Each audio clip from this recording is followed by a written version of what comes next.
앞으로 약 50년 뒤 우리나라 빚이 7천조 원을 돌파할 거라는 암울한 전망이 나왔습니다. 국민연금 곡간이 32년 뒤 완전히 고갈되면서 나라 빚은 더 가파르게 늘어날 것으로 예측됐습니다. 최하영 기자입니다.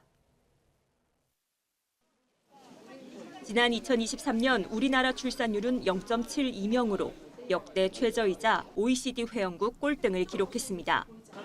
저출산 고령화가 계속될 경우 오는 2072년에는 나라 빚이 현재의 6배에 가까운 7천조 원을 넘어설 것이란 국회 보고서가 나왔습니다. 경제 성장 동력도 식어 실질 GDP 성장률은 0.3% 수준으로 뚝 떨어질 것으로 예측됐습니다. 2050년부터 GDP 대비 국가 채무 비율은 100%를 넘어 우리나라에서 생산된 생산물을 전부 현금화해도 나라 빚을 갚을 수 없는 수준에 이릅니다. 일하는 생산 연령 인구는 감소하고 부양이 필요한 고령 인구는 증가하면서 버는 것보다 더 많이 쓰는 구조가 되기 때문입니다. 이런 상황에서 국민연금 고가는 2040년부터 적자 상태가 되고 2057년에는 완전히 바닥나 재정 위험에 내관이 될 것으로 전망됐습니다. 2072년이면 국민연금 누적 적자 규모는 GDP 대비 61%에 육박할 것으로 예상됩니다.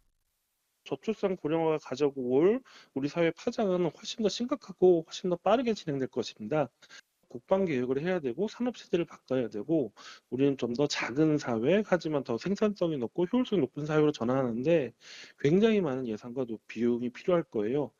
이번 보고서의 기준이 된 중위 인구 추계보다 인구가 660만 명 더 늘어날 경우 GDP 대비 국가 채무 비율은 10%포인트 가까이 낮아질 것으로 전망됩니다. 반대로 605만 명 적어진다면 국가 채무 비율은 9%포인트가량 더 오릅니다.